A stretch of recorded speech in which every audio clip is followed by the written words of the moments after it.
It was December 23rd, and the radiator in Elijah's tiny Brooklyn living room sounded like a throat clearing before a confession. It clanged and rattled the way the rest of his life felt, worn, a little bent out of shape, trying to keep something warm that should have been easy. Snow silted against the window like fine ash. Outside, the street smelled faintly of fryer oil and wet cardboard. Inside, the apartment smelled of yesterday's coffee and the faint, sweet chemical tang of a plastic toy wrapper he hadn't yet opened. "Dad, why can't Roboraptor come now?" Luke's small voice from the couch was a rope pulling at Elijah's patience and at the soft place that had replaced the center of him since that bright, shouted, "I love you," the kid had gifted him at breakfast 3 years earlier. Elijah crouched beside him, looking at the homemade wish list Luke had taped to the wall over his bed, a crayon-scribbled chart with planets, dinosaurs, Roboraptor 2000 scrawled in a shaky 5-year-old script. He pressed his forehead to the small crown of hair and smelled Luke's shampoo. It smelled like bubblegum and lemon, and for a second all the world narrowed to the warmth of that smell and the ache at the edges of his ribs. "I asked," he said. "Dad messaged Brad 4 times. He tried to say it light, the way parents make promises sound like weather reports instead of contracts you bet your rent on. Luke frowned. "Brad said he'd bring it today." Brad, who'd been Elijah's roommate for 3 months. Brad, who once joked about being a big brother and then posted a video last night from a bar with a grin too broad and a glass too full. Brad had been the promise holder. Brad had been something like a partner in the tiny margins of Elijah's life, a person who could pick up extra shifts, lend a hand with fixes, flirt a little when Elijah wasn't looking, and then withdraw. Elijah's thumb hovered over the phone. He had texted the toy's name into every group chat, scraped every resale listing on a dozen resale apps, negotiated with a guy in Queens for a plastic dinosaur that looked suspiciously like it had been through a forklift. He had called his mom and pretended everything was fine. He had sold half a sketchbook for the shipping, and then he had watched Brad's story at 2 a.m., Brad, hair flipped, leaning on a bar counter, fingers steepled around a whiskey glass. The caption read, "Single life greater than baby drama. #sorry not sorry." The video was 2 seconds long and delivered like a fist. He replayed it until the screen blurred. There was the laugh anyone could muster when they wanted to make a wound look smaller. There were the tagged friends.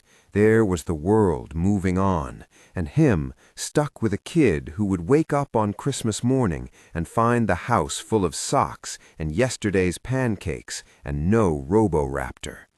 He typed a message, the kind that wants to strip something down to its bones, a demand, a threat softened with anger.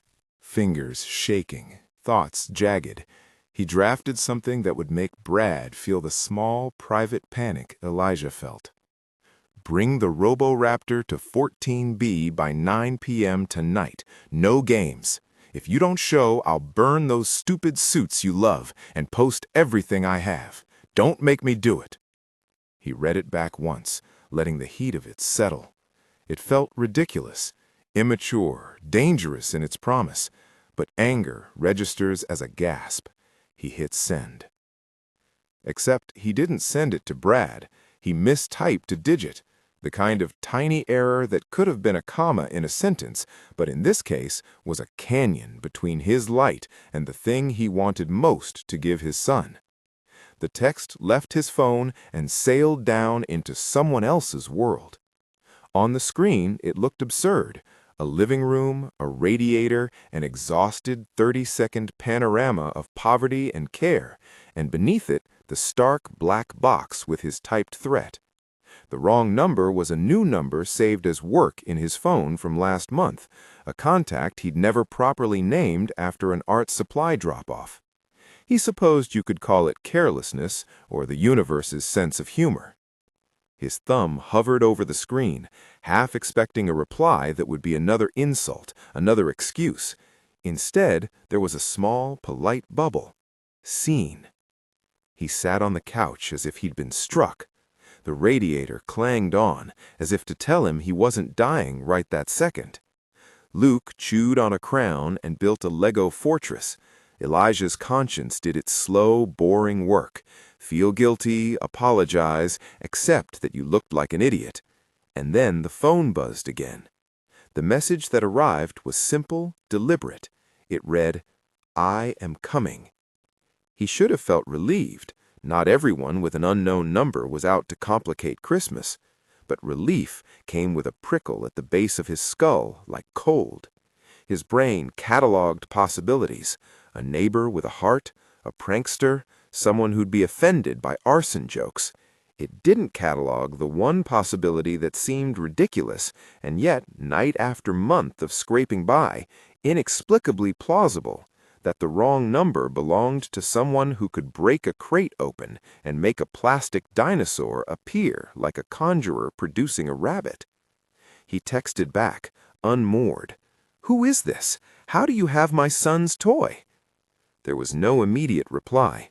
He could have brushed the moment off, could have gone online for the rest of the evening, selling minor anxieties to the only auction house he had left, sleep, for example. But Luke's little face, trusting, uncomprehending, kept him awake. Behind his anxious irony, Elijah was always good at the small things that keep a child alive. He knew how to stitch a tiny hole in a mitten, how to make pancakes thick enough to survive 4 drops of syrup, how to coax a teenager-sized toddler into a jacket when they were stubborn as a stump. He was, in the quiet way he existed, excellent at domestic rescue. It was one of the ways he had survived his 20s, by solving the small emergencies well enough that no one noticed the bigger cracks. He set a pot of water on the stove and made a dinner that smelled like home: onion and bacon, bread toasted in butter, because rituals mattered, because Luke would ask for bacon at times of crisis, and it would anchor both of them in the present. He wrapped his son's small hands around a mug and felt the way the heat went from skin to bone. The early message was a whisper on a wind that could have been nonsense. He tried to go to the art program email waiting in his other tab, tried, in the most Joseph Campbell way, to go back to ordinary life. His brain found excuses. His hands reached for a cigarette he didn't smoke. He told himself it was a weird geriatric form of salvation, someone online, somewhere, deciding a small mercy would be given because that was the sort of thing they liked to do. Luke fell asleep before he wrapped the remaining present.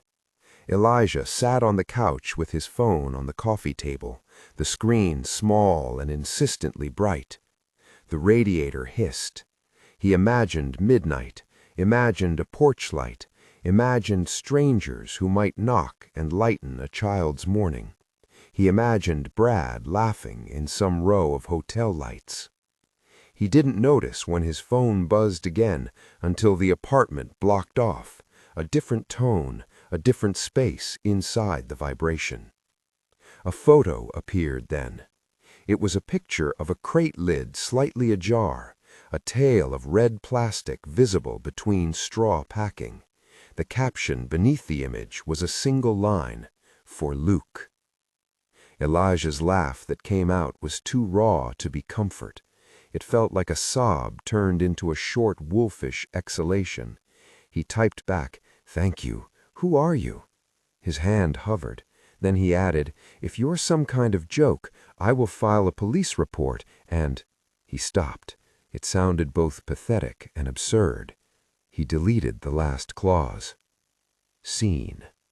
Then, after a delay that made his heart stutter, a longer message. "I have a car. I'm leaving now." By the time he read it, there were footsteps outside, soft like someone patting on snow, but not close enough to make him jump. He told himself not to look. Leah, his neighbor from 3C, would have been the brave candidate to knock and bring over an errant toy. But the footsteps were heavier than a woman's weight. The radiator coughed. Elijah's thumb hovered. He imagined every stranger that New York had ever shoved into his path, a saint, a thief, a savior, a predator. He thought neither saint nor predator would go to the trouble of getting a roboraptor for a stranger's kid. He thought possibly of stories rearranged. He told himself to be cynical. He told himself to be safe. He told Luke to sleep.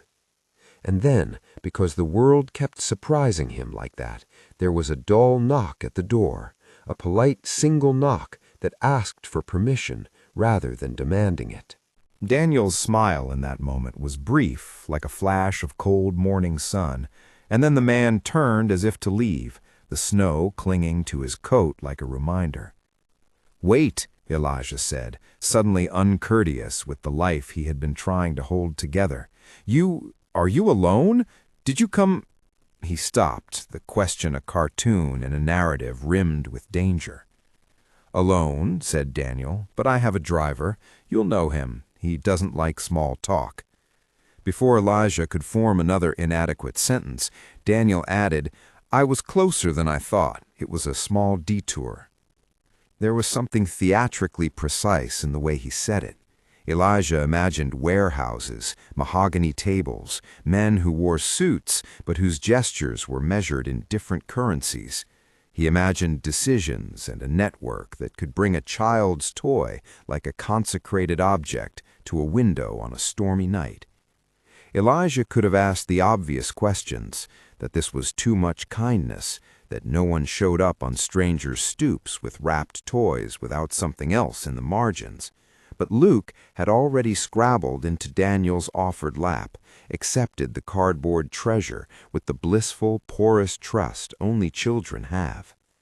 Elijah closed the door on the night, shut the deadbolt, and leaned against it as if the frame could hold him upright.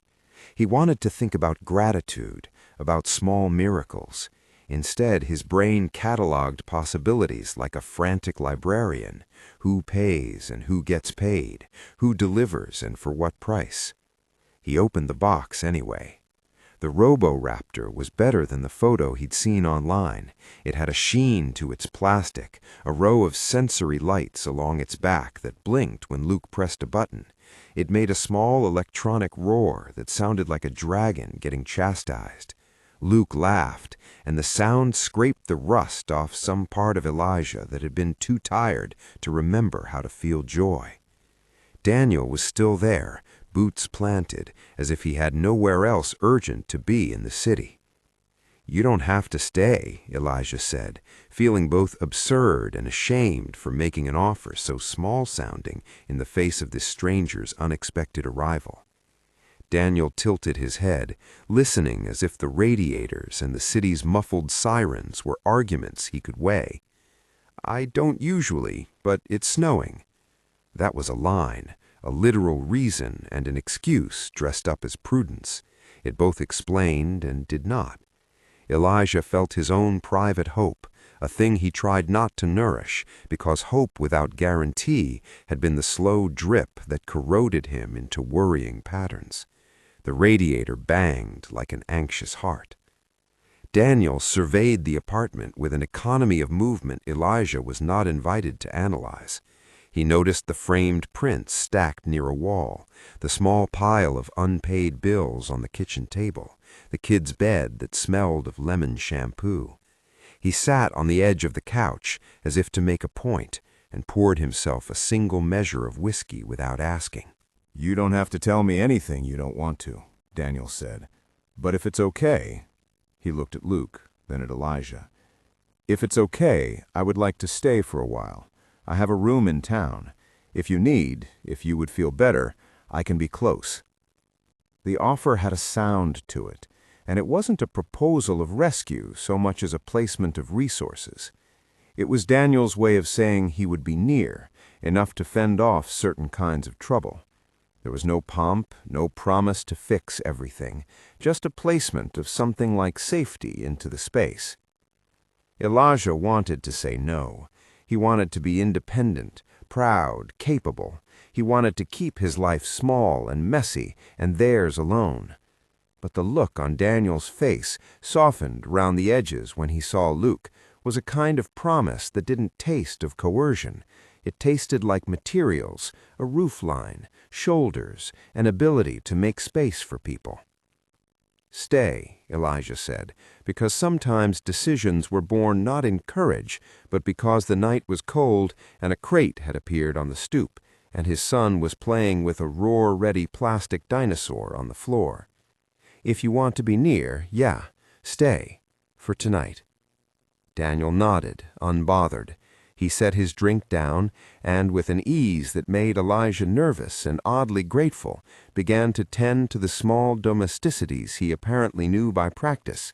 He moved a pan onto the stove and warmed something simple, sausage and onions, took a cast-iron skillet Elijah had managed to keep in his lean budget, and added a pinch of salt with the precise flick of a man who measures things in outcomes rather than in luxuries. They ate together in the warm light. Daniel's presence was an animal of habit and restraint. He didn't laugh too loudly. He cleared plates with efficiency.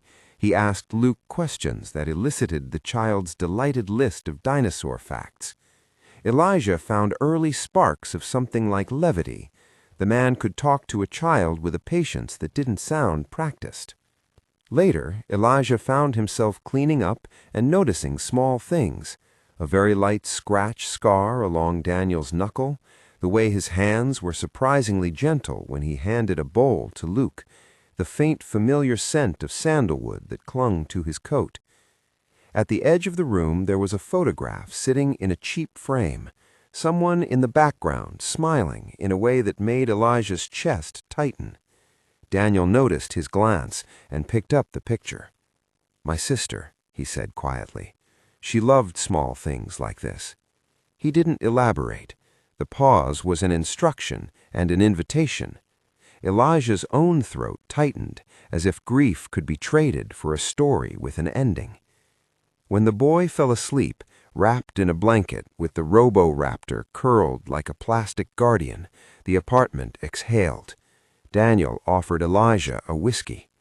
The man had the air of someone used to being watched and to watching back. Elijah accepted the glass and sat on the floor against the couch, knees pulled to his chest. He felt like an animal that had been given unexpectedly soft hay. "Why would you do this?" he asked finally, because the question needed to be at least said. Daniel's jaw worked. He set his glass on the coffee table, the sound a soft punctuation.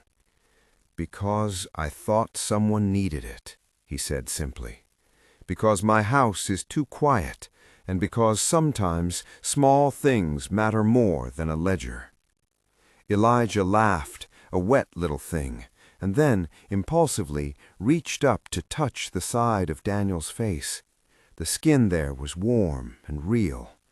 Daniel's eyes closed at the contact, a small surrender, and then he leaned in and kissed Elijah. It wasn't a cinematic, slow-motion surrender. It was practiced, measured, sure. The kind of kiss that asked permission and expected it. The kind that left questions threaded through the space between them. Elijah's breath stuttered into the kiss. He thought of Luke sleeping 3 rooms away. He thought of how precarious everything had become, and how that precariousness had led to this, someone's warmth pressed against him like a remedy. There was a soft scuff of movement near the bedroom door, and then Luke poked his head out like a small, determined submarine. "Dad?" he said, sleepy and decisive. The spell of the room popped like a soap bubble. Elijah pulled back, face flaming. Daniel straightened with the practiced composure of a man who had been interrupted before and knew how to turn the interruption into a story. He crouched and smiled in a way that felt deliberate, yet entirely sincere. "Good night, Luke," he said, and the child beamed and retreated, confident and content. "If you need help," Daniel added, once the door clicked again, "or someone to make another pot of pancakes at 5 a.m., I'm—" He trailed off, deciding against making promises like contracts. "I'll be here." Elijah, sitting on the floor with a half-full glass of whiskey, let the offer anchor him. He wasn't ready to accept what it all might mean. He wasn't sure he would ever be ready to sign anything that bound him to a man whose life probably came with risk, with a ledger of people who might not be fond of kindness given at no cost. But he had a child to feed and a radiator to keep from screaming out whatever last regrets it kept. "Thanks," he said, and then, because small gestures sometimes felt like revolutions, he added, "Stay as long as you want."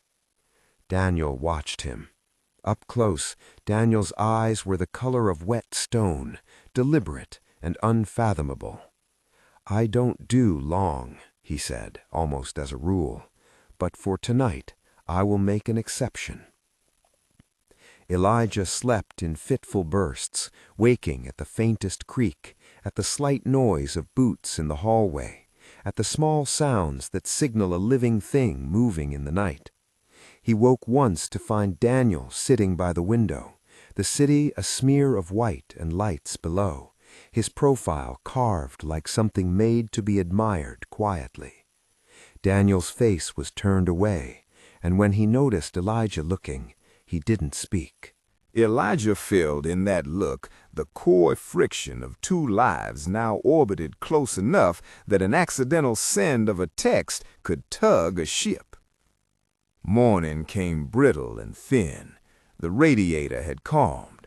Luke barreled into the living room in his footed pajama dinosaur suit and hopped onto the couch, eyes huge at the robo-raptor's blinked lights.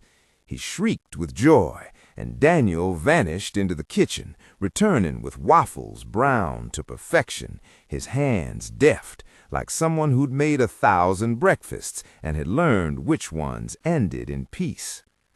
For a few hours the apartment existed in a bubble of caramelized sugar and small blessings. Daniel helped Luke build an impossible tower from foam blocks, and when the tower finally collapsed, he laughed in a way that made Elijah's chest ache pleasantly. There was a kind of domestic cadence to the morning that felt illicit in its simplicity, like stealing a bench seat in a darkened theater. At one point, Daniel pulled Elijah aside. "You asked who I am," he said, and the sentence hung. "I manage things, import, export," he said, and shrugged in a way that felt both literal and evasive. "Legal and otherwise, I keep things moving." Elijah tried to map that onto the man who'd shown up on his stoop with a child's toy, and his imagination supplied the rest. Warehouses, men with matching expressions, a life built in the shadows of permissible commerce. "Why help?" he asked, sharp now, because the offer of help was tied without a ribbon to a life that could complicate everything he had managed to make pure and small. "Because I once had someone who made small things matter," Daniel said. He looked at the sleeping photo on the framed print again, and for the first time Elijah understood the tenderness in his hands and the way the man watched Luke with surprising softness. "And because sometimes—" He stopped. The rest of the sentence went with something he kept folded inside him like a scar. They didn't elaborate further. Conversation settled into the kind that says things without spelling them out. Elijah, for the first time in a long time, didn't have to perform calm like a costume. He allowed himself to be weak in small ways, to want help and accept it, to find his son's laugh contagious, to spend a morning without tallying the cost of every kindness. At lunch, Daniel's phone buzzed, an advanced-looking device that lit like a stage prop. He glanced at it, and for the first time a shadow crossed his face. It was quick, like a cloud passing over a sun. He didn't pick it up. Elijah noticed, because there's a habit to reading faces, and the habit had been honed on low budgets and high alerts. "Everything okay?" Elijah asked, careful not to sound like a man trying to chain someone to a single apartment. Daniel set the plate down, slow. He looked at Elijah, and for a beat there was the old hardness, like a ruler pressed too long against something yielding, before he smoothed it away. "Yes," he said. Just people checking on the inventory. Inventory. The word had the chilly efficacy of things being counted. Crates, losses, liabilities. Elijah felt the room shrink a little with the thought of men who kept ledgers over life and death. He was a man who had been designed to survive small shortages. Here was a man whose domain was the kind of scarcity that could rewrite a day in one heartbeat.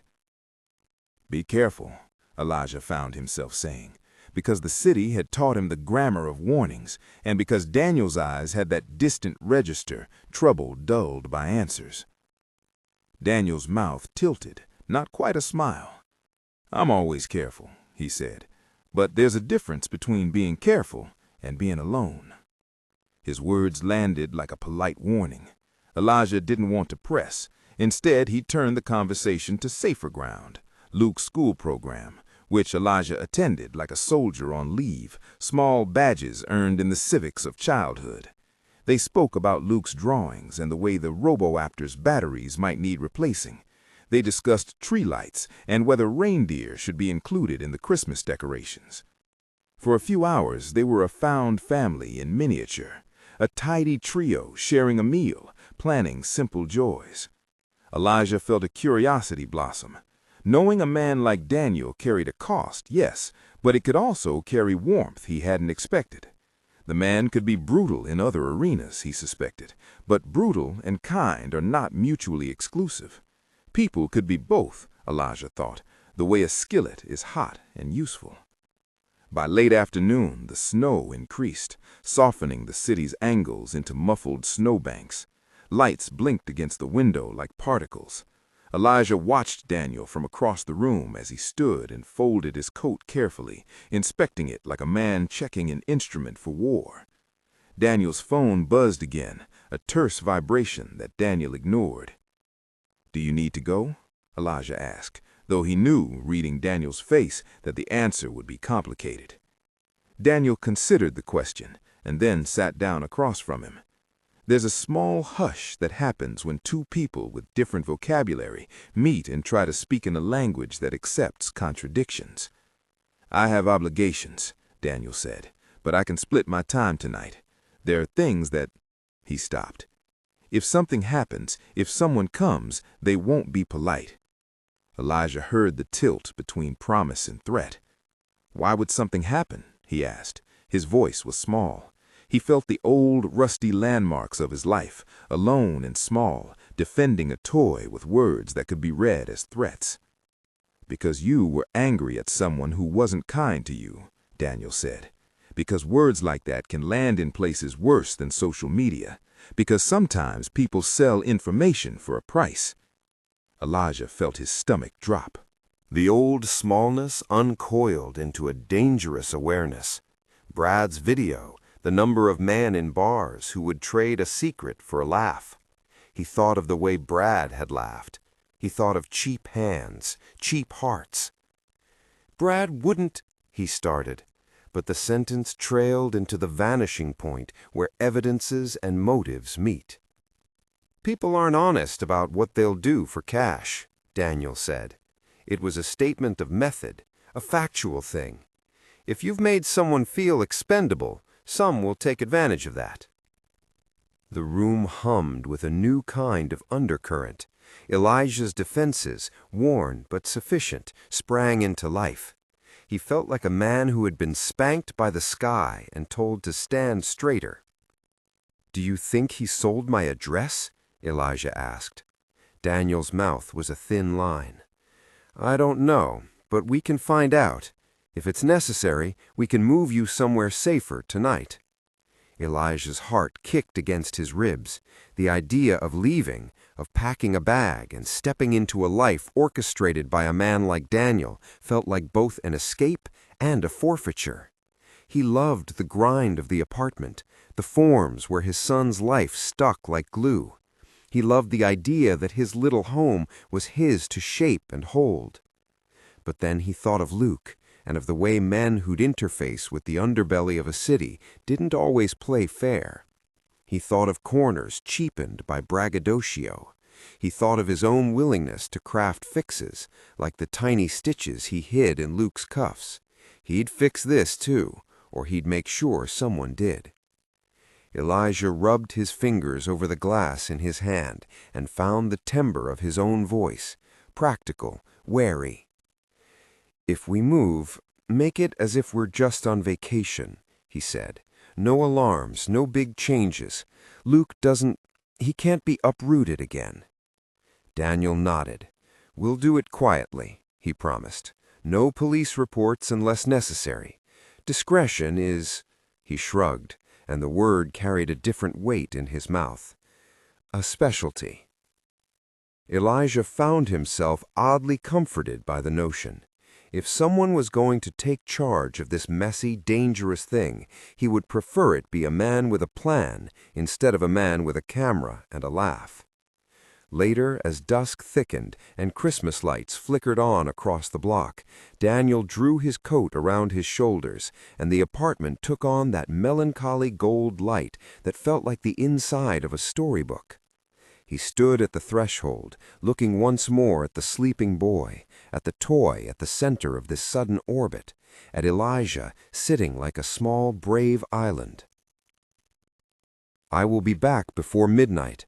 If anything changes, you call me immediately, even if you think it's nothing." "And if it's something?" Elijah asked. "If it's something," Daniel said, and his voice held a clarity that made Elijah's heart leap, "I'll come. I won't ask questions first." Elijah believed him, in the same way you believe that a closed window will hold rain. It was a half-truth anchored in need.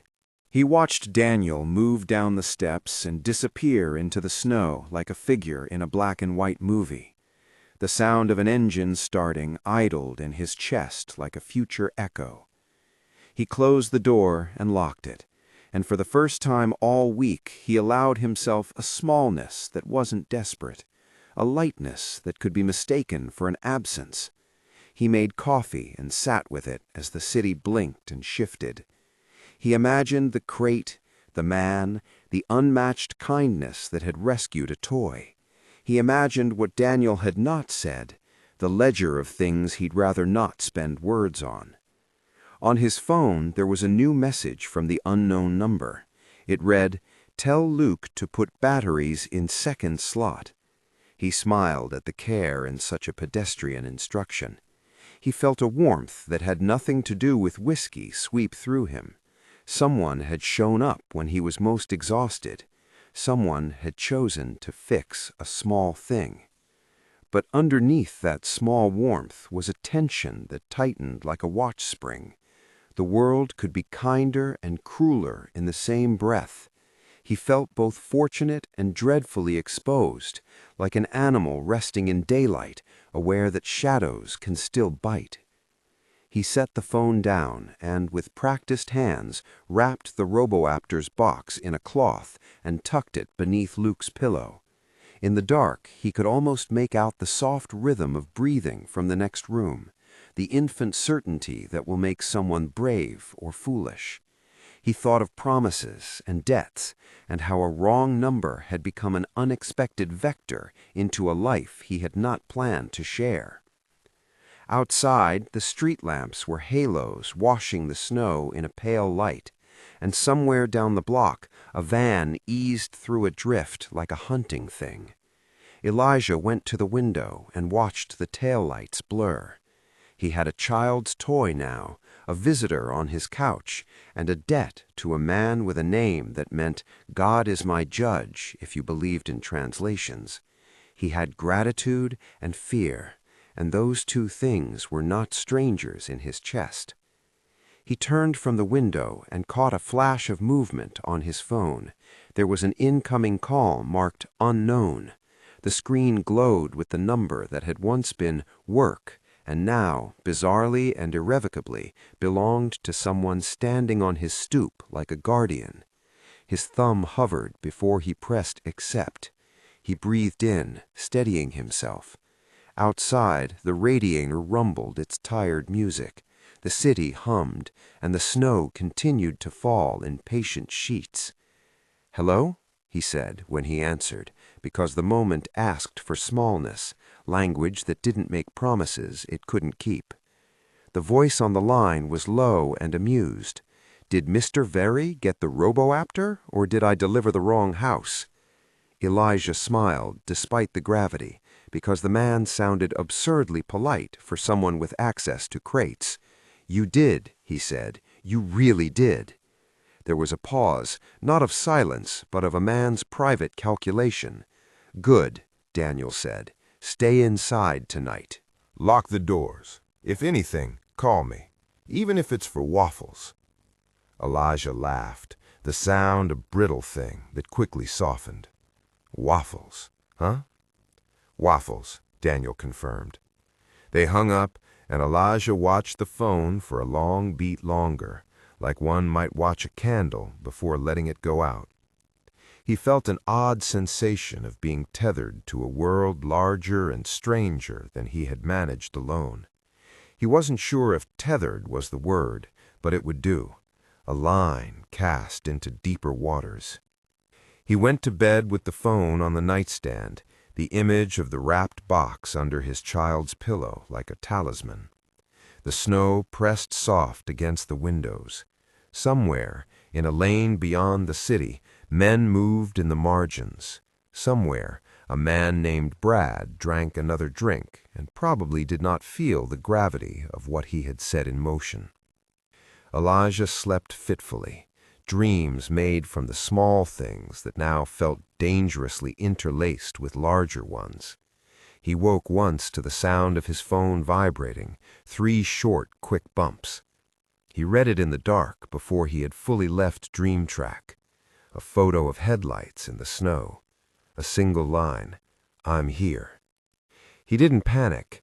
He felt instead a weary, ironic gratitude for the wrong number, for the man who had answered it, for the box on his stoop, and the calmness that had replaced a small part of his nightly worry. The phone's screen glowed as if it were a lighthouse. He swallowed the urge to be suspicious of every kind act. For now, in this hour, the world had shifted enough that a man whose hands knew how to count ships had lent him a toy and a promise of waffles. Elijah had a child to raise, a radiator to appease, an improbable sense that this night might be gentler than the last. Outside, the city moved like a slow machine, gears turning around unnoticed tragedies and small mercies. Elijah turned his phone over and let the screen face the mattress like a sleeping thing.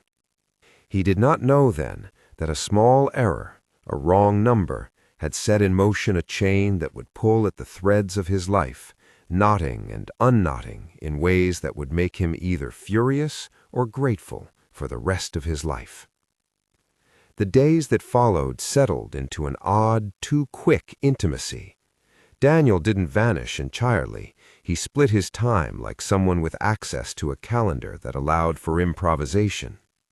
He arrived with more than waffle promises, boxes of batteries labeled in neat handwriting, extra socks, a second blanket Luke took as his own. He brought once an old wooden puzzle that had lost 2 pieces and somehow felt like a relic of an ordinary past. Elijah spent afternoons watching the man move through the apartment as if he were measuring out safety by elbow room and the placement of mugs. Daniel's presence rewired the apartment's rhythms. The radiator that had screamed like a throat now banged less, soothed by the scent of sandalwood and the occasional trace of cedar that followed Daniel in like memory. Luke announced new decrees at breakfast, "No broccoli on Tuesdays, please," and Daniel obeyed with a patience Elijah hadn't seen exercised on any adult before. Where Elijah would bristle and explain the logistics of not buying toy batteries every week, Daniel simply fixed problems. If a battery slot was loose, Daniel tightened it. If the small zipper on Luke's superhero cape stuck, Daniel took the time to smooth the teeth with a patient jaw. Elijah told himself to remain pragmatic. He kept a ledger in his head of favors and what they cost. He continued to take freelance jobs with hunched shoulders and thanked clients he barely liked. He learned to sleep with one ear open.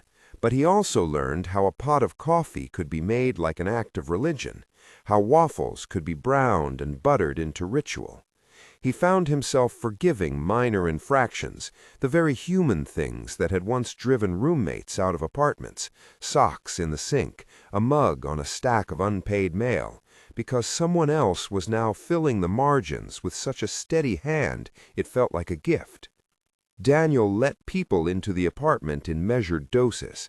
Stephen, the scar-faced second, arrived one afternoon with a duffel that smelled faintly of camphor and old leather. He dropped the bag by the door with the gracelessness of a man used to heavy things, and then squatted to talk to Luke like an old friend. "Rex has a scar like that," he said, pointing to Luke's stuffed triceratops. He had a surprising softness when the kid clambered up into his lap and demanded that Stephen fake a roar. Draco, big, gentle, the kind of hulking man who could have been cartooned but for the kindness in his laugh, came a day later with a box of holiday cookies that he swore his aunt had burnt once and salvaged famously. The enforcers were less shadow than anchor. They sat politely on the couch and ate Daniel's oatmeal. They laughed with a kind of practice that made Elijah think of actors who had learned the cadence of joy for pay. They folded themselves into a found family architecture, answering Luke's simple questions about dinosaur teeth with a conspiratorial gleam. Their presence gave Elijah a new ledger to balance, the cost of kindness against the architecture of a man who ran risks other men avoided. On one quiet, bleached morning when Luke was at preschool, Daniel asked Elijah to walk with him along the block. They went without fanfare, no convoy, no heavy entourage, just two men making a path through the side streets, while the city hummed half asleep. Daniel's coat had been buttoned against the wind. His watch glinted. For the first time, Elijah let his curiosity lead instead of his caution. "You said your sister," Elijah began, because the photograph by the TV had pulled at him like a loose thread. "You said she liked small things." Daniel's mouth tightened. He looked at the city instead of at Elijah, as if colors in the brickwork might map a memory. "She died a long time ago," he said. His voice was patient, not evasive. "She taught me how to wrap presents. She liked ribbon. She liked the way some people act surprised and others are polite. She loved Christmas the way some people love the sun, completely and as if it would never go out." Elijah didn't press for details. He had learned to read evasion like most people learn to read weather patterns. "How did she—" Daniel shrugged, a small upward tilt that contained a ledger of absences. "There was an accident," he said, "incompetence and grief, and then silence. The things that follow men like me are usually debts. The thing I owe her is to make small things matter. She always said the world could be saved with little awkward kindnesses and a good turkey." They walked the rest of the block in companionable silence. Elijah unfolded another slice of himself for the man who had sat on his couch and told Luke dinosaur facts like a practiced parent. He told Daniel about his mother, about how she used to make him a sweater with crooked arms, about how his father had left a shoebox of comic books that smelled like damp ink. He told him about the art shows he pitched that never happened, and the way he kept his sketchbook in the freezer once as a joke to keep the lines from fading when a heater went out. He gave Daniel small, honest things, the kinds of domestic anecdotes that feel like currency in places where big promises are suspect. Daniel listened. He was a good listener, which should have been a surprise given his reputation, but kindness manifests in different economies. He asked questions that were necessary and practical. Does Luke have school allergies? Who does he trust? What's the emergency contact who isn't you? He recorded details in the sharp, efficient way of a man who stored data to protect, not to use. Elijah felt in the way Daniel closed his eyes when Luke's name was spoken, the shape of a man who understood the work of guarding a life. Days folded into a domestic montage. They got a tree that was too wide for the living room door, dragged in with laughter and a string of evergreen smell that replaced the apartment's usual undertow of old coffee. They burned cookies once. Draco blamed the oven, and then learned the ideal bake time together, and Luke cheered at the cookie that didn't turn into a charcoal medal. Daniel took to tucking small notes beneath Luke's pillow. They were the sort of things a man who had been through ledgered grief might do. "Have a brave day," one read. "I shared my chocolate, D." Elijah found himself letting down a guard he hadn't acknowledged. He allowed Daniel into the bathroom while he changed Luke's clothes, long enough to realize he trusted the man to stand sentinel if the city had come unglued. He let them take photographs, snapshots of waffles and Lego towers, and Daniel, absurdly, with a glitter mustache from a craft gone wrong. The apartment filled with overlapping domestics like a catalog of civilization. A child's raincoat with a folded dinosaur sewn on the pocket, a mug with a chip, the Roboaptor's button pressed until the seam of its roars had been worn soft by Luke's tiny insistence. Everything felt balanced until the day the balance snapped. It started small, an offhand text Elijah might have ignored if he'd not been used to the city swinging heavy with both kindness and cruelty. He'd been at work on a commission, pencil tip sharpening like the metronome of his patience, when Daniel's phone buzzed with a message he read and then set face down. Elijah's noticed Daniel's silence. He watched the way Daniel's jaw picked up a shadow, like someone who'd had a ledger handed to him. "There was a sale," Daniel said finally. "A list. Someone traded details for cash." Elijah's first thought slid to Brad immediately, an echo of a laugh, a camera, the public cruelty he'd seen on a bar video. It was a bruise in his daily record. "Brad?" he asked. His voice wanted to be a question, but came out as accusation. Daniel's fingers tapped the rim of his cup. "Maybe, maybe not.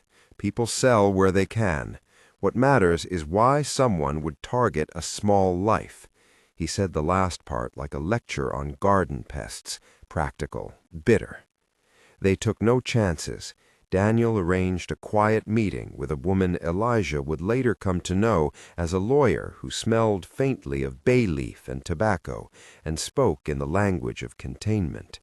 She advised against dramatic police statements. There was a wound to narrative that the press loved to stitch into headlines.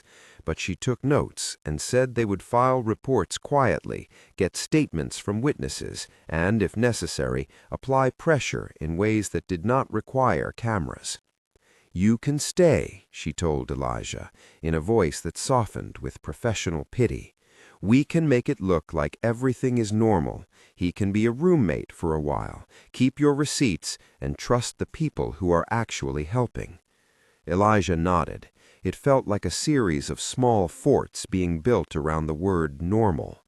He had lived beneath the weight of normal for a long time, rent, groceries, the small indignities of living cheap, and he had learned to call that endurance his dignity. Now, however, dignity felt like a thing that might be payable to someone else's ledger. A week later, because the city does not grant respite for the anxious, Luke's school organized a tree pickup at a small off-hours park near the river. It was the kind of institutional nice that required a parent escort. Elijah gave in, misplacing his caution with a desire for one more ordinary memory.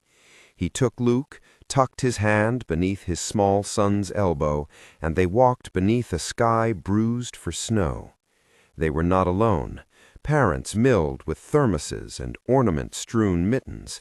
Teachers smiled tiredly and shepherded children into more structured holiday cheer.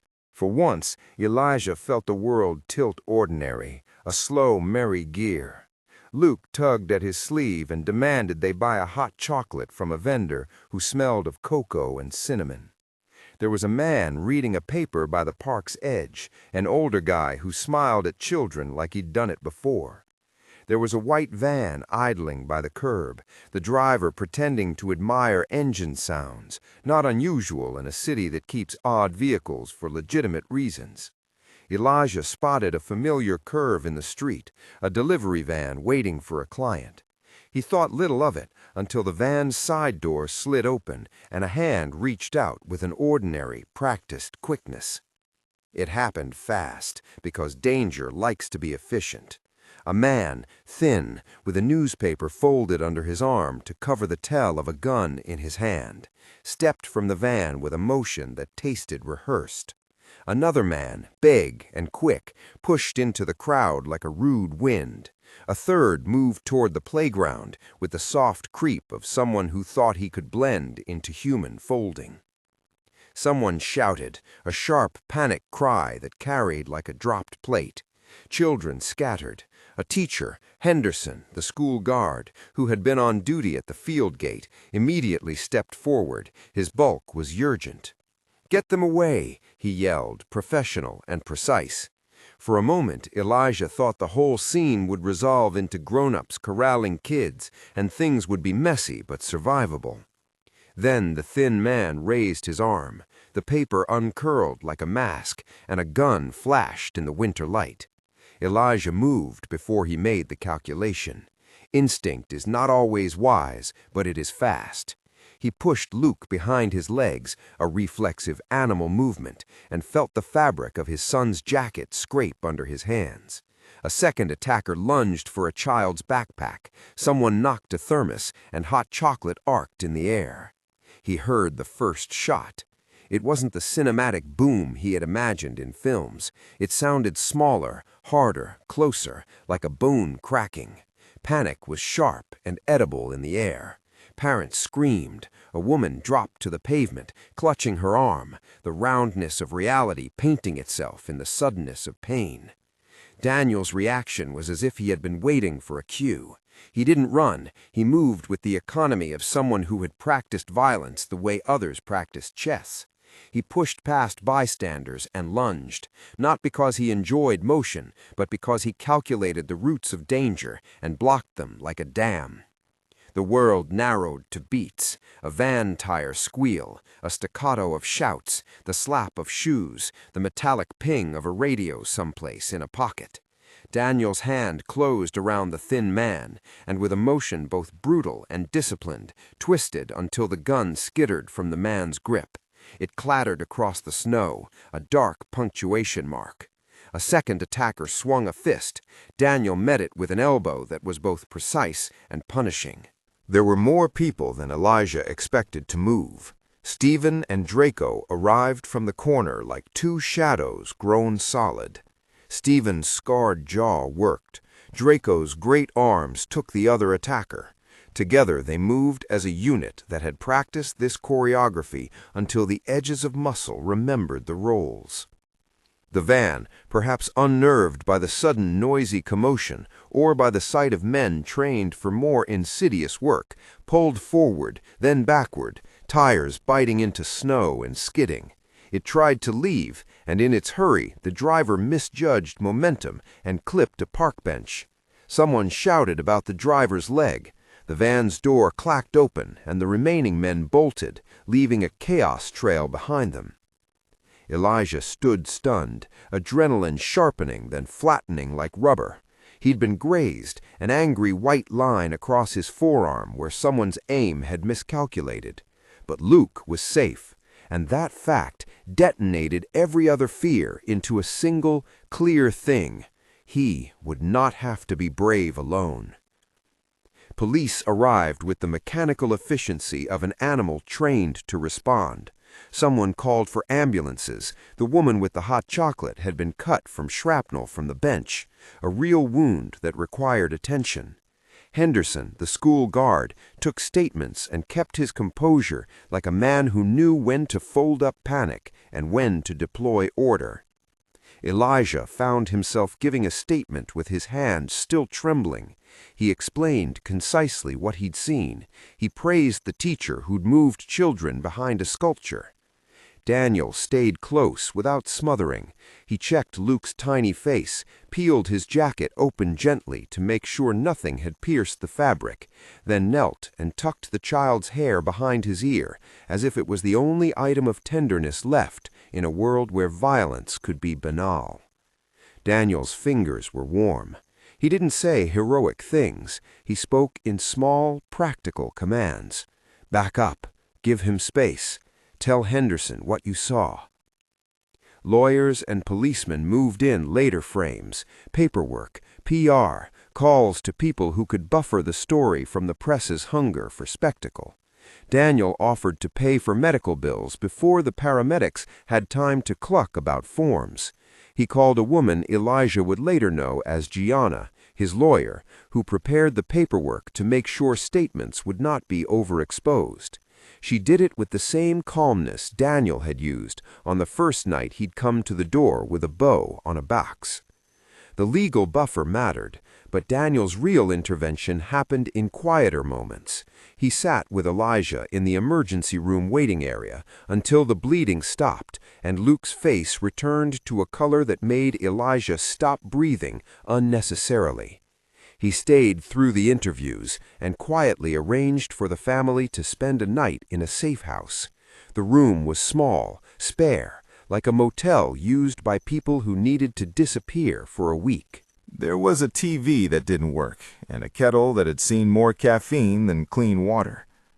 Elijah's first instinct was to refuse. "I can't move," he insisted in that swift, small voice that had kept him fed on schematics of stubbornness. "It's my life here. I have a studio, my shows." Daniel looked at him like someone assessing scaffolding, not possessions. "This is temporary. A place to sleep without a man in a van thinking it's entertainment. You can go back when it's safe. If it's necessary, we make a story that fits the truth and doesn't invite curiosity." Elijah argued half-heartedly. A small part of him clung to the idea that his life was unborrowable, that he couldn't be lent out to someone else's ledger. But the cleaned cut along his forearm had turned a pale red. Luke had snuffled into his hoodie like a small animal returning to a den. Grievances gathered in his chest, Brad's laugh, the video, the trade that made a list of addresses into ammunition, but he buried them for the practical urgency of a decision. "Okay," he said at last. "A few nights, that's it." Daniel nodded as if the word few was an acceptable temporal unit and not simply a negotiated concession. He gave Elijah a look that read more like calculation than command. "We will place you where it's quiet," he said. "We will tell only those who need to know. Henderson will provide a statement. You will not go anywhere alone." The safe house was a brownstone in a quieter neighborhood, its stoop wreathed in unlit lights, the kind of building that looked like it could be someone's grandmother's, the kind you imagined when you thought of stability. It smelled faintly of old wood and lemon. There were extra blankets, an iron rail that Marmaduke old men had once gripped, and a small backyard that Luke promptly claimed as his dinosaur testing ground. Daniel had taken care to make the bed for Luke the way his sister might have liked, cornered sheets, a small imperfect pillow with a hand-stitched star on it. That night, Daniel and Elijah sat on the small living room couch, the city muffled like a rumor outside. There were no fireworks, no grand speeches, just the sound of a kettle boiling and Luke's soft respirations in the bedroom. "You're going to ask me the question you asked in the park," Daniel said, as if they had both agreed to it in the absence of permits, "about why I would help." Elijah shrugged, because he had nothing more useful in his pocket than a shrug. He felt small like a child again, exposed to the truth of being rescued. Why help? Why risk? Why even answer an angry text like mine? Daniel's eyes were flat and honest in the way that lights look on a still pool. Because the thing I can't fix is the only thing I can remember fixing. Because my sister taught me that small things matter, and because sometimes the ledger is wrong. People desperately need small mercies. They spoke then of cost in more precise terms. Daniel wasn't sanctimonious about his violence. He knew its price. He'd seen demons born from good intentions gone grotesque. He'd seen families broken by the way his hands kept the accounts of the city. He'd seen men he loved go to the ledger's page and never come back. He didn't sugarcoat it. He told Elijah in that economy of words that read like both confession and calculation that being close to him meant inheriting a shadow. He didn't promise to remove it. He promised presence and the option to step away. Elijah listened. It was honest, and in that honesty he found, absurdly, some relief. He wasn't looking for a knight who promised he would never scrape a knee. He wanted a man who understood the risk and still chose to show up. In the days that followed, there was fallout. Brad's name emerged in interviews only as rumor. Someone on a forum had posted a clip of the bar night and a feed of comments where men traded the sort of bravado that paid well in likes. Daniel's people traced the transaction, the sale of a small private address, to a buyer who liked swooping for spectacle, and excommunicated the seller from their network with a coldness that made even Elijah shiver. Brad, when confronted, tried to apologize with a thinness that reeked of self-preservation. Elijah felt anger like a hot coal. It wasn't the kind of rage that demanded violence so much as a need to be heard, to be seen as a person with a child rather than as content fodder. Daniel handled Brad the way he handled the city, quietly, with an efficacy that didn't boast of medals. The junior analyst lost a job and received, via a neutral intermediary, a letter that explained consequences in businesslike terms. It wasn't public humiliation, it was a structured removal. Elijah didn't watch the fallout with a gloating eye. He had compassion in his chest for a man who had been winging himself with bravado. But he also had a renewed boundary. The rescue had altered something fundamental. Elijah felt gratitude layered with an awareness that accepting help had obligations. He asked Daniel in the small hours one night what he would ask of him in return. Daniel considered, then said plainly, "I will ask you to let me build a life with you, if you ever want that. I will ask you to make choices with your son in mind. I will ask you to be honest." "No stakes?" Elijah asked, half joking, because the word stakes had a metallic ring that made him think of dice tables and broken promises. Daniel's laugh was a kind thing, a small release. "I don't do long as a rule," he said again. "But if I'm honest—" "Yes?" Elijah prompted.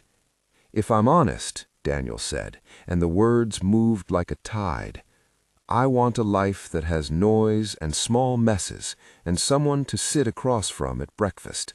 I want civilities. I don't want a ledger where my family is only profit." Elijah swallowed. It was the sort of confession that made him both terrified and almost unbearably hopeful. He had been taught to keep his life small in order to keep it safe. Daniel's offer wasn't safety in the antiseptic sense. It was an invitation to risk the ordinary with someone who understood that danger was ever present. Weeks passed into a rhythm of repair. Luke recovered from the shock of the park like children do, resilient in ways that were almost holy. Henderson visited the brownstone to ensure the school had what it needed to look after the kid, bringing a thermos of surprisingly good coffee and an apologetic nod that was more than polite. Daniel's people, Stephen and Draco, sailed into the small domesticities like steady ships. Draco taught Luke to throw a ball with the soft patience of a man who'd never owned a child, but loved those that others brought into his orbit. Stephen taught him to whittle, a small, supervised thing that made Luke unbelievably proud. The city outside didn't change its nature. Men still moved with their own economies, sirens still scored certain nights. But inside the brownstone, small things grew like a garden. A dog bed that Stephen insisted they buy. Draco made the final choice, pointing theatrically at a scrappy terrier in a nearby shelter. A new rug that Elijah insisted on washing constantly. A small shelf of books where children's stories crowded beside Daniel's more dubious heavy tomes. There came a night, some months into their uneasy cohabitation, when everything came to a hinge. It had been an oddly warm autumn night for the city, the kind that smells like wet leaves and street lamps. Luke had been put to bed after a war of argument about nightlights. He had been, as usual, tucked in with the robo-apter by his pillow and a note under his mattress that read, "Have a brave day, D." Elijah and Daniel were in the kitchen, quiet and private in that way that becomes dangerous when two people tiptoe toward confession. They stood close without touching, a distance that felt polite in the world and intimate in the room. Elijah could feel Daniel's scent as a line of memory, sandalwood, cedar, the faint metallic edge of the city. "I should go back to the shop," Elijah said, meaning his freelance work, the place where his life had been held together by invoices and tight deadlines. Daniel nodded. "You should," he said. "I would like you to have a home that is yours. I would like to be a guest there when you invite me." Elijah's throat tightened. He had rehearsed questions about what it would mean to move, to accept more than a transient kindness. He'd rehearsed the ways to say no, to keep the walls of his small life intact. But the thought of someone else making toast and leaving a mug by the sink had begun to seem like a radical luxury.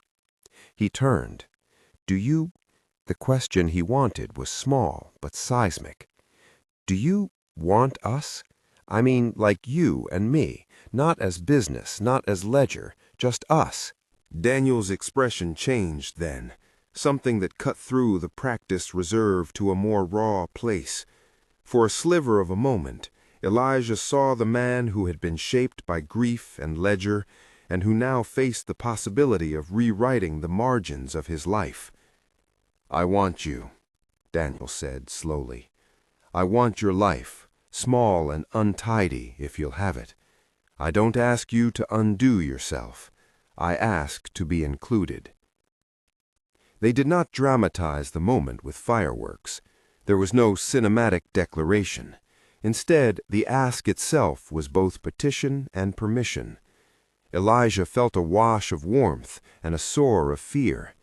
To accept would mean acknowledging the danger woven into Daniel's life. To refuse would be, possibly, a resignation to small suffocation. "I can't promise I won't be scared," Elijah said. He reached for Daniel's hand then, an action that felt both base and brave. "But I can promise I'll be honest." Daniel's fingers closed around Elijah's, steady and sure. He looked at him with a look that was finally not guarded. "Honesty is the only language I speak well," he admitted, "and it's the currency I can offer you with minimal interest." They moved slowly after that, the sort of slow that recognizes the implications and decides the desire is worth the risk. They spoke about logistics, where Luke would sleep, how they'd manage schools, who would be notified in case of an emergency. They spoke about fears. Daniel answered with a ruthlessness that was not cruelty so much as realism. He promised to keep the threats off Elijah like an umbrella, but warned that some storms would require him to be a man Elijah might sometimes resent. Consent, when it arrived, was not a cinematic thunder, but a careful negotiation. It was Elijah's voice, honest and a little breathless, asking for certainty, not for Daniel to claim him casually, but to ask plainly. Daniel's answer was a quiet bearing. He told Elijah about a ritual that was part of his culture, a physical sign of claiming, shared in his world, a bite, a mark that sealed promises with biology and intent. He described it in careful terms, no fetish, no exploit, just a ceremonial pinch of flesh, a marking that both parties agreed upon, and that in his world meant partnership. Elijah considered. He thought of the ledger and of small things. He thought of the way Daniel had arrived with a crate and a red bow on a night when he had been on the verge of despair.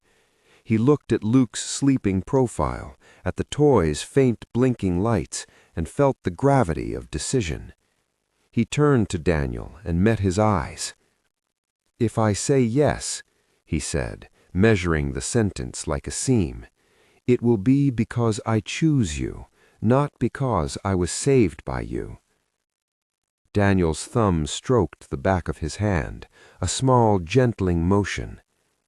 "Then it's not a claim, it's an agreement."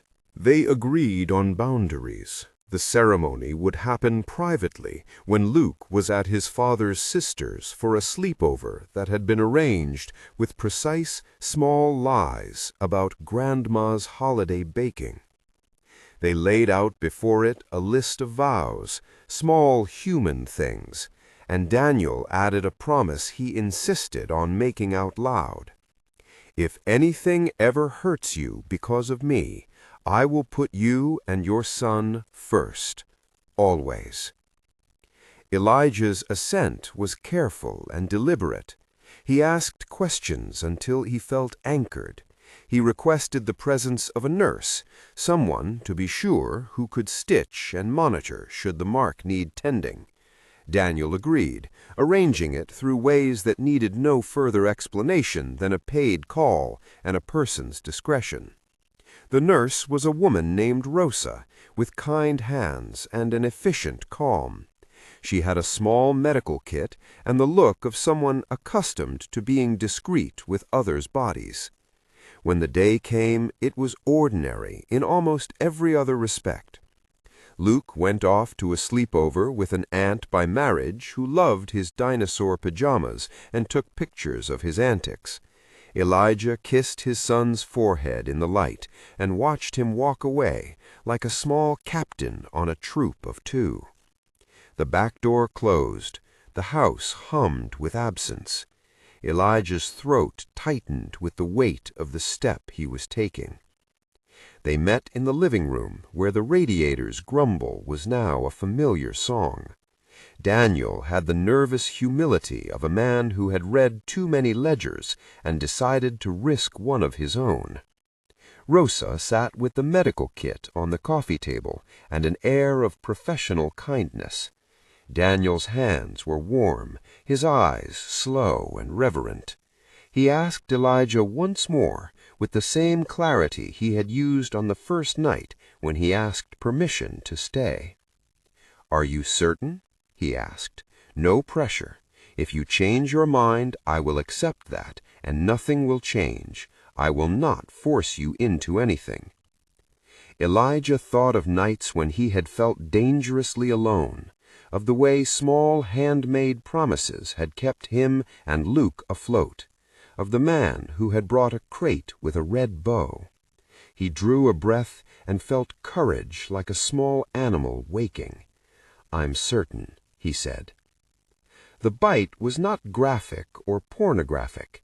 It was a symbolic, intimate thing exchanged between consenting adults who had navigated a hierarchy of risks to come to this mutual place. Daniel kissed Elijah's forehead before the mark. It was the sort of kiss that asked nothing and promised everything. Rosa disinfected the area and handed Daniel a device that looked more like a tool than a weapon. He held Elijah gently and then, with consent threaded into every motion, pressed his teeth into the skin at the base of Elijah's throat. It was quick, and then it was over. There was a small, hot sting, then a thrill that had nothing to do with pain. In the aftermath, there was a red mark that would fade into a line. They sat for a long time afterwards, Diana's kettle whistling and the radiator's rhythm steady in the background. Daniel kissed the edge of the mark afterward, reverent, and Elijah felt a warmth sweep him that was, oddly, deeper than the physical. They slept in the same bed that night, for the first time, without the interrupted delicacy of a call to duty pulling Daniel away. It was not a perfect domestic bliss. It was jagged with the knowledge of consequences and softened by the company of a man who was present and honest. Word traveled outward slowly. Daniel made offers publicly that were shaped into an arrangement. He bought a brownstone with an understated quiet, one that could be described as an investment in the market. He moved with care, no displays of power, no too high stakes shown off. The house had a stoop, a small garden, and more bedrooms than Elijah could have imagined affording. He offered it to Elijah as part of a life package that included legal arrangements, schooling for Luke closer to the house, and a locked box of evidence that he would keep to protect them both. Elijah considered the brownstone as if it were an art object, grand and slightly intimidating. He loved his small apartment. It had held them against a storm like a sturdy boat. But the brownstone offered more than room. It offered a possibility, space where wild mornings could be ordinary, and where Luke could be raised with a different margin of safety. He also knew, intimately, that choosing it would tether him to a man whose life would always have outside edges. The decision made itself, not in a single flash, but in 1,000 small affirmative acts. They signed papers in an office that smelled of polished wood and coffee. Daniel's folks, who managed his affairs, folded Elijah into the plan with a businesslike tenderness. There were lawyers and accountants and a quiet lady named Gianna who secured Elijah's finances in a way that seemed both generous and smart. The epilogue that the rebuilt life needed didn't happen overnight. It required therapy sessions. Elijah sat with a counselor who guided him through the subtle ways trauma nested into parenting. It required community, friends who were invited slowly and trusted cautiously. It required training in boundaries, and it required quiet nights when both men sat and read and let the noise of their lives recede. A year later, the brownstone was warm in the brittle December air. The tree in the parlor sagged with ornaments Luke and Daniel had made together.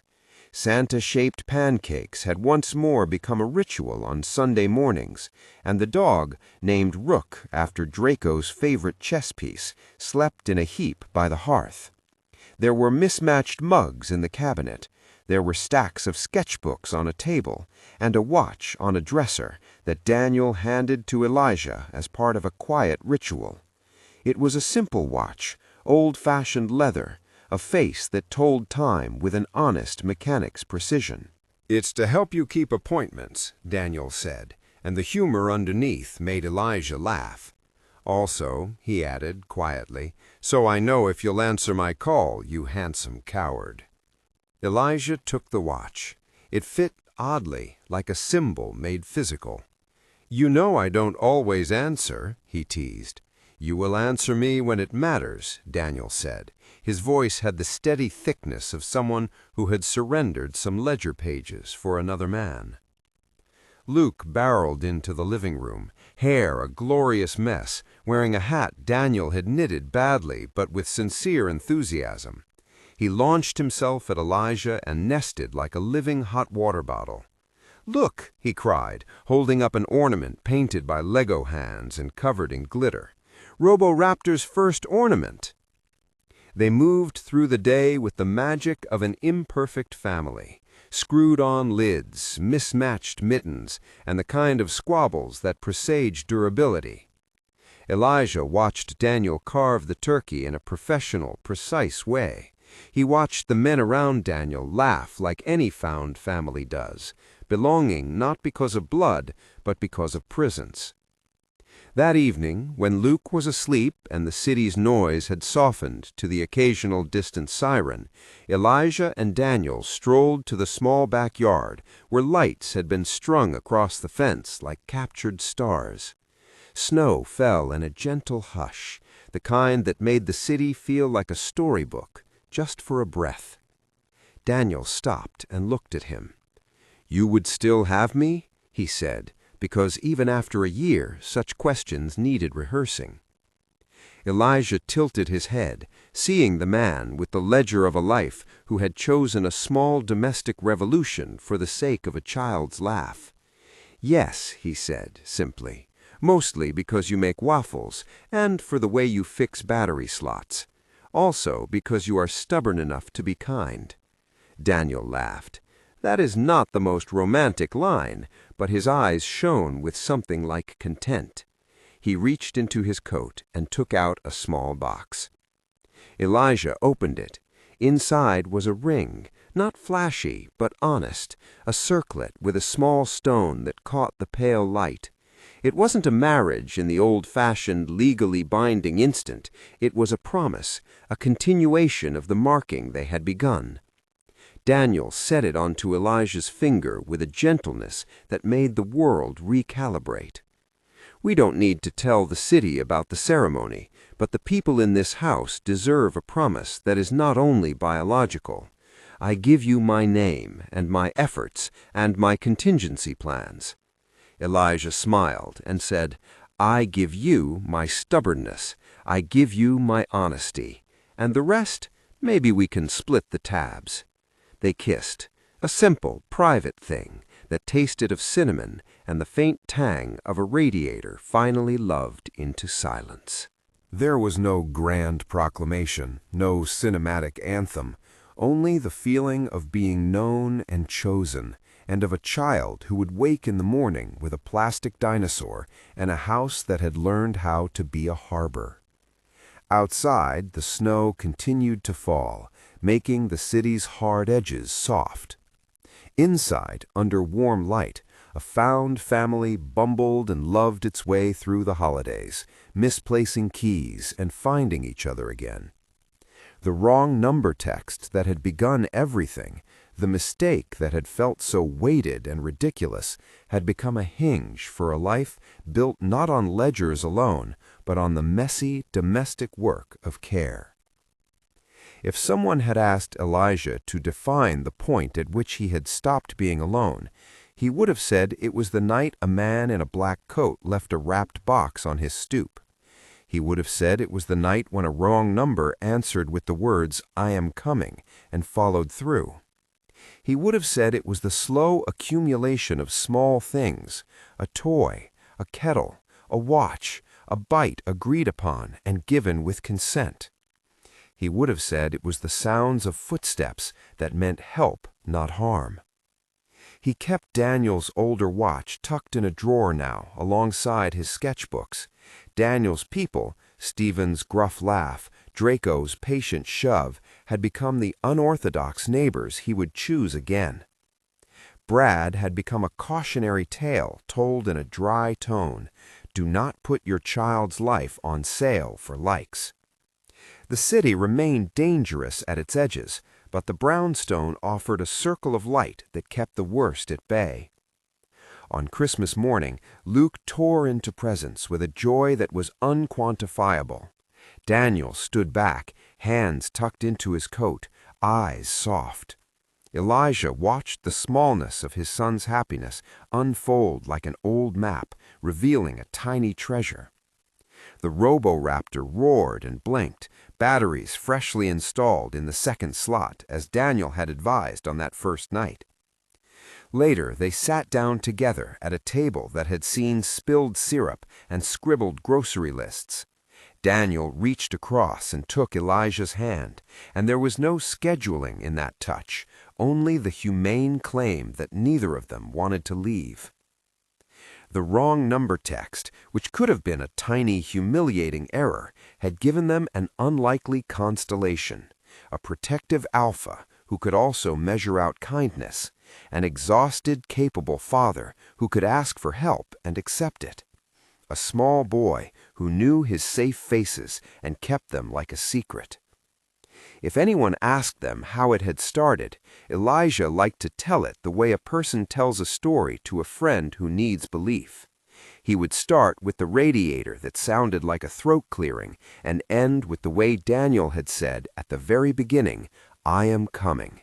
It sounded almost silly when he said it aloud, but the recollection made him feel less alone. As snow settled on the stoop and the city eased into its holiday breathing, the life they'd stitched together felt like a small, audacious miracle, messy, imperfect, and wholly theirs. And when Daniel slid a watch onto Elijah's wrist that evening, he did so with a gentleness that whispered a future neither had fully dared to envision alone. If you enjoyed this BL story and want more found family, danger, and slow burn pairing, subscribe and join the next tale. There are more wrong numbers and unexpected guardians waiting to fall into place.